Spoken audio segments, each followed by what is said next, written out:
नमस्कार। मेरे चैनल पर आप सभी मसीह बहन भाइयों का एक बार फिर स्वागत है।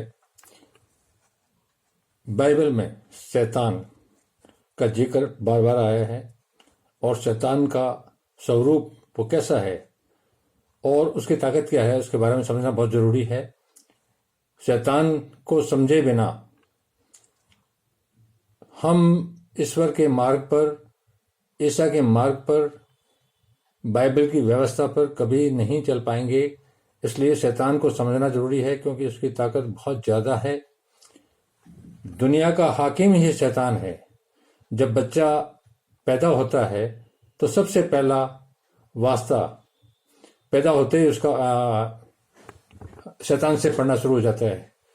ईसा मसीह के जीवन में शैतान का दखल बहुत था, लेकिन वो प्रभु का पुत्र था, पवित्र था और पवित्रता से, धर्म से शैतान पर जीत हासिल की जा सकती है।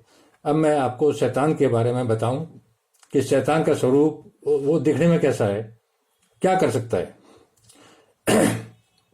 एक धर्मी व्यक्ति जो कि मजदूर था, मजदूरी करके नमाज के लिए निकला क्योंकि समय हो रहा था, तो जाते जल्दी में था, एक खड्डे में गिर गया, कीचड़ लग गई, वापस घर भागा क्योंकि नमाज में देरी नहीं हो जाए, और फिर नहा धो के नए कपड़े पहने, फिर वापस से गया, फिर कीचड़ में गिर गया, फिर वो घर की तरफ भागा, फिर नए कपड़े पहने, फिर वो नमाज के लिए गया, फिर खड्डे में गिर गया, फिर वो वापस से घर गया, वापस से नए कपड़े पहने। तो वहां पर कुछ अंधेरा हो गया था। एक व्यक्ति दीपक लेके खड़ा हुआ, उसको रास्ता दिखाते नमाज के लिए मस्जिद ले गया। उसको लगा कि भला आदमी है कि मेरे को मस्जिद तक ले गया है, रास्ता दिखाया है। मस्जिद के पास जाके बोला कि चलो आप भी नमाज अता कर लो। वो व्यक्ति बोलता है कि मैं शैतान हूँ। जब तू शैतान है मैं मस्जिद में नहीं जा सकता। जब तू शैतान है तो तूने मेरी मदद क्यों की?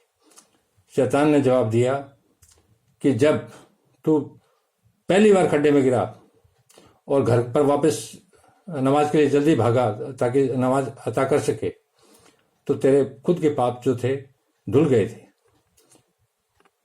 जब तू दूसरी बार खड्डे में गिरा तो तेरे घर के पाप खत्म हो गए थे, और तू तीसरी बार अगर वापस से जाता खड्डे तो इस शहर के पाप खत्म हो जाते, मैं कहाँ रहता। क्योंकि शैतान का वास जो है वह विचार, जुआ, शराब, चोरी, डाका इत्यादि कार्यों की वजह से है, और धर्मी का सहारा लेके संसार में राज कर रहा है वोटों से।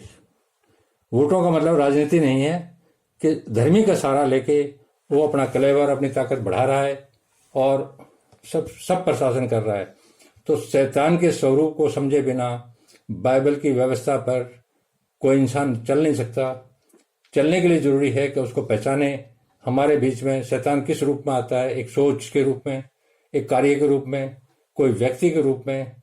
जब हमें ये मालूम पड़े कि ये आदमी व्यवस्था के खिलाफ चल रहा है या ये व्यक्ति हमें गुमराह कर रहा है, तो हमें व्यवस्था, बाइबल के वचनों पर ध्यान देके कि हमें क्या करना है, क्या नहीं करना है, उस पर चलना चाहिए, ताकि हम शैतान के शिकंजे में न पड़ के प्रभु के मार्ग पर चलें और पवित्र रूप से अपना जीवन बिताएं।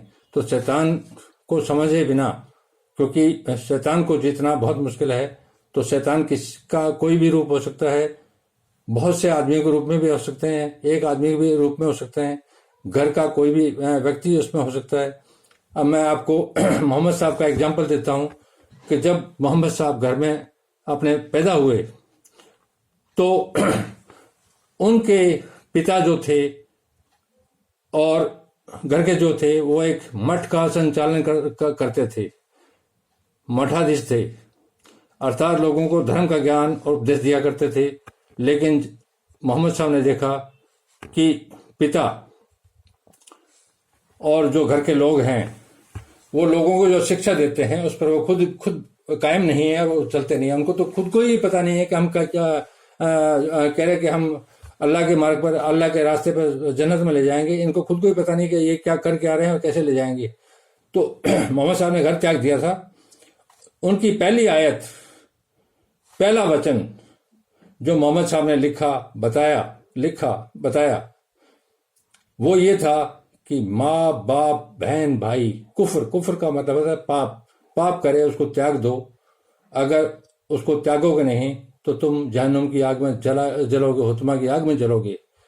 तो मेरा आप लोगों से यही निवेदन है कि कोई भी काम करने से पहले, चाहे वो कितना भी नजदीक आदमी हो, किसी पापी के साथ में कभी मत दो, अधर्म पर मत चलो, पुण्य के मार्ग पर चलो, व्यवस्था पर चलो, सदाचार पर चलो।